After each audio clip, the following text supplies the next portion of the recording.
musically innocent America. America lost its innocence, I think, in 1960 when Vietnam started. Up until then, it was very innocent. Listen to the songs, man. I mean, my God, how much is that doggy in the window? You know what I'm saying? Cement mix, all that stuff. Mercy Dotes and all that stuff that used to happen. It was just hidey, hidey, hidey, ho, There was another kind of simplicity and innocence that was involved. It was signs of the time. It was the stamp the signs of the time.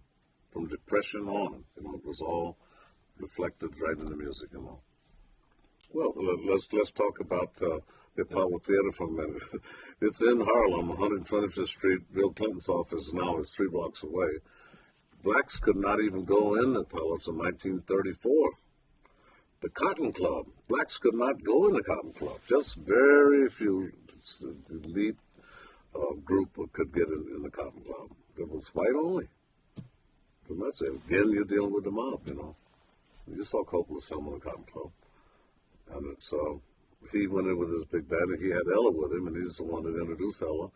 And they had the Tree of Hope, with the talent shows, which is a whole legendary kind of a ritual then, to touch the Tree of Hope when you're going to do the talent show on Wednesday nights, It's a ritual. The rituals, like ghetto rituals,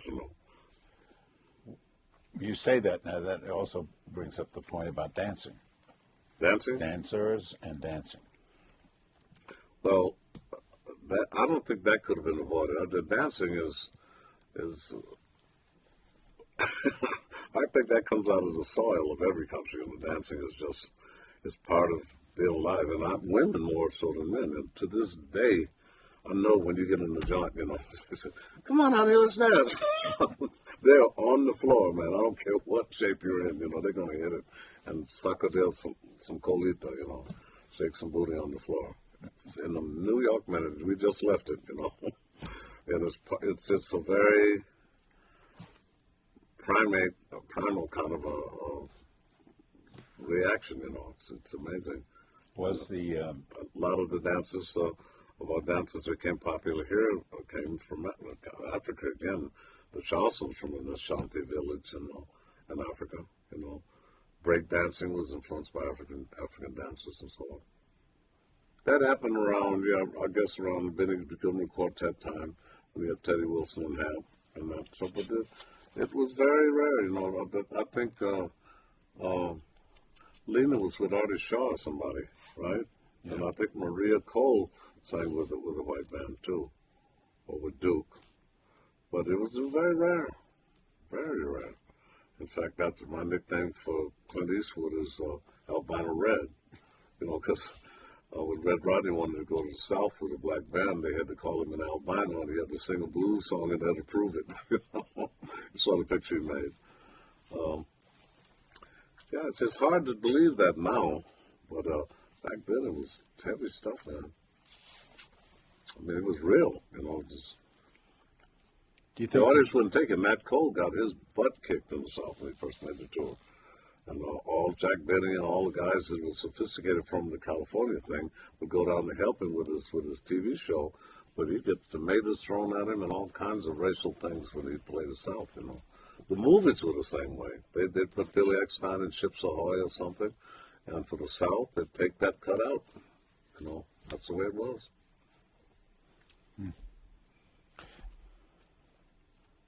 Did the big band suffer when they went south? Pardon? Did the big band suffer? Please. We used to have to get white drivers, all for the band bus. And I remember a wonderful trip we had down to Texas one time. And we got out, we finished the gig about 1 o'clock. And by 5:30, we still traveled and tried to find a place that felt safe enough to go, because we went through one city at 5 or 6 in the morning. And from the biggest church steeple in town, it was daylight now, we saw a black dummy, an effigy with a rope around his head, noose around his neck. And we said, keep moving, keep on going. And you couldn't go, we couldn't sleep in the hotels. The bus stops were all white and colored, the dances, New Orleans, they'd have chairs down the middle.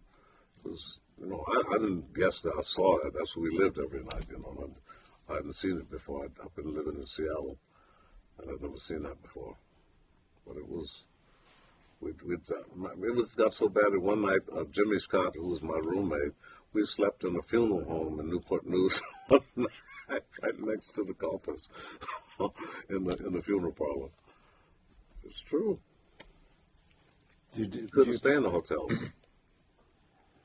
Did they? I mean, what was the respect for Nat King Cole like? Pardon? Did they respect Nat King Cole coming from the jazz? At what point was it Jazz at the Philharmonic? He was just a jazz pianist with Jazz at the Philharmonic. But Jazz at the Philharmonic was almost like a Rolling Stones concert in the 40s during the war, the mid-40s. And the anticipation for it was so big, you know, for it to come there. And Norman was smart because he had a little bit of show business in there. He'd have the Battle of the Tenor Sax. And that they were mixed groups. And Norman did a lot to fight segregation, a lot. Norman Granz, and I got to give him the props, you know. And he had Flip Phillips and the Illinois Jacket. Who? Lionel Hampton stuff, man. I'm sorry. That was Lionel's began all that stuff. But the Battle of the Tenors was one of the features of Jazz at the Philharmonic, you know, the blowing at each other. That was the drama they had, you know. And Lionel would take it as far as for one to blow one, so he just fell out on the floor. And now the next quest was to try to wake him up, and he'd wave towels over him like this. Damn, the band's going and everything. This guy's laying out like this. And then finally he'd go get a tenor sax player's shoe and put the shoe over him, and he'd jump straight up off the floor. It was vaudeville. It really was. It was a lot of guys didn't want to get involved in that because they'd have to do it every night. And when I got in Ham's band, they said, be careful of any show business you add to the band because you have to do it every night. Because we had the choreography almost, you know, in those days. They'd turn the lights off. We'd have gloves that shine in the dark. That's what time it was, you know. It was about show business. And Ham worked 300 days a year. He outworked Basie, Duke, everybody. Louis. We worked with Louis many times, you know. But he, as I said before, he was like the real predecessor of what rock and roll was about. So you go to Miles Davis, where The antithesis. The antithesis. Yes, that was the birth of the cool. You know, that's when because when bebop came in, it was all about being cool, man. Bird and Dizzy had the velocity and the range and everything else to keep everything animated and everything else, but Miles had a different kind of chops, you know. So he knew how to. Used to call him the Picasso of jazz, you know, because he knew how to use air and space, and he did it more brilliantly than anybody of how to use it. You know, Monk did too, because Monk didn't have the kind of technique, you know, that Tatum or anybody had, you know, but he had originality, profound originality, and he had a big long handkerchief we used to do all these funny things with, you know. But there were so many individuals. They were really individuals. Every tenor sax player had a different kind of style. They either come out of the Chewberry sound, Lucky Thompson, etc., or then there's Coltrane. Remember the first Ornette Coleman, I saw him in Texas, you know, Roland Kirk. And the evolution never stops. It's amazing. Well, I go back to Miles for a second. Do you think he was the leader of a new, not just the cool, but changing the style of groups? He had a big influence on that. You know, he had a big influence on it, and it's amazing because it didn't come from Earl Hines. It didn't come from Billy Eckstine's band either. Billy Eckstine's band had more fire than that. It was a state of mind because it's like that's why I connect from a very abstract point of view, you know, bebop and hip hop, because I work with a lot of rappers and I've seen that they think alike, you know. Even though LL Cool hit it on the head when he told me at 85 when he was 15, Mr. Jones, what do the musicians and singers think about us? Because they're another genre, you know, from Mbongi, the praise shouters, you know, where Kid Mandela's inauguration, and the griots, which are historians, oral historians, and they create just like the jazz guys. I mean, I've never seen anything like it. They create the beats and the rhymes so fast you can't believe it. It's just like a bebop player would. Every take would be. They could make every take different if they wanted to. Do one or two takes. Astounding, man. And rhythms that would blow your mind. You see Kumo D and Melly. Jesus. Heavy D, all of them. It's astounding, man. It is. Was the foundation, let's go back a minute here, but of what was then, or wasn't labeled until later, R&B music?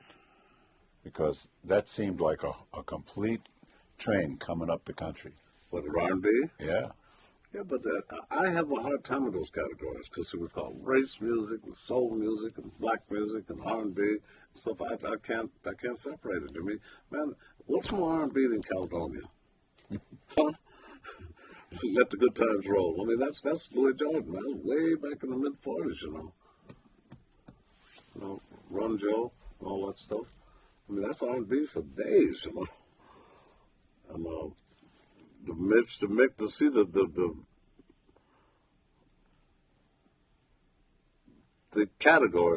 categorization, and the verbiage is what confuses me, because today there's no such thing as a hip hop singer. Mary J. Blige is a great singer. You go right down, Jill Scott. They're good, great singers. They play with hip hop rhythm sections and so forth. But singing, a singer is a singer, and she's singing words, and she sings a melody, and she carries it with a certain rhythmic style, and so forth. There's no bass drum in there. And it's so. All I'm saying is that the gumbo gets grander and grander and grander and deeper. All these influences, after a while, they start to multiply and subdivide, and there's tributaries and stuff. It's astounding. I've been fortunate enough to have worked in most of the categories, and to see how wide that river is, and lakes and tributaries. It's astounding how connected they are, and then the little differences, they peek their heads out with the individuality, A culture of a country is the soul of a country. And it's amazing, because the subject of this piece that we're all passionately about and care about is deeper than that, because we are the subject that's being imitated all over the planet, man. It's astounding phenomena, that one music from a sociological setting of a whole other culture touches so many people that they give up their own indigenous sounds to use this as their Esperanto everywhere in the world. It's almost freaky, to see it happen. I mean, I'm not guessing, man. I mean, I go to all these raggedy joints, every place in the planet, and it's astounding that and we've watched it over a number of, I'd say, 54, 55 years. I watched it. I watched rap grow in France, when they were trying to get my magazine, when we first started Vibe magazine. We got 7 or 10 magazines in Paris now. I go and fit to Finland, on the way back from St. Petersburg on a boat with Courtney Ross. I see all the Finnish dudes with hood hats on and raggedy jackets, the pants all down underneath the underwear, and the Timberland boots on with the springs open. And see Run DMC in there too. Grandmaster Flash was still alive, or Master J, Grandmaster J. It's amazing, man. And my son was with a break dance group when he was 14 in Sweden. Snoopy was a star, with popping and locking and break dance and stuff. They had a group called Berserk, the front pages of every paper in Sweden. They played all the folk parks we played 3 decades before. We played every city in Sweden. Eskilstuna, Linköping, Norrköping, everywhere. Every city, every folk park in Sweden. Snoopy played there 20 or 30 years later with his group when he was a teenager, And what can I say? You've seen the appearance of this stuff from embryonic stage almost. You know what? It had to be. We had to be. I know the Jim Europe and U.B. Blake and all those guys went to Europe first, and Ellington and so forth. And then Hap went, we didn't go to 53, but they were over there in the 20s and 30s meeting the Queen Mother and everything. Ellington, I've seen pictures, you know. Jim Reese and Jim Europe and those guys. That they got it in Europe because of a culture. They had a culture, and so they knew what it was about. And they said, this is something special, something different. We didn't respond like that as a country in the beginning. You know, it was all, in many cases, something we were ashamed of, you know. Yeah, I was say gonna... we as a collective whole. But why did they accept us? Why did they accept us, our music? Why? Because it hits, number one, it's not about art music. It's life force music. It's not about virtuosity and concertizing and so forth. It's a life force music. Circumcision rites, virginity rites, elephant hunts, field halls to make work easier, to make life more pleasant. You know, it's not about concert halls at all. And it's imitation of nature, monkeys and birds and parrots and jungle sound. It is. And I see it when we go to safaris and so forth. And if you've gone to the places of the origin, you see it, you smell it, you're aware of it right away. Yeah, this is where it came from, man. I remember Colin Powell was sitting next to me with Mandela's inauguration. We went over on Air Force One, and they had a final concert. And if I called Maya Angelou would come up to close the show with one of the dramatic groups. And Colin heard the choir. He said, "Man, this sounds like home." I said, "This is where home came from." Because it sounded like a mixture between doo-wop and gospel. Because, boy, Paul told you when these guys did Graceland, you know. Now, what was the one with Graceland when he had the blacksmith. Black Mamba's.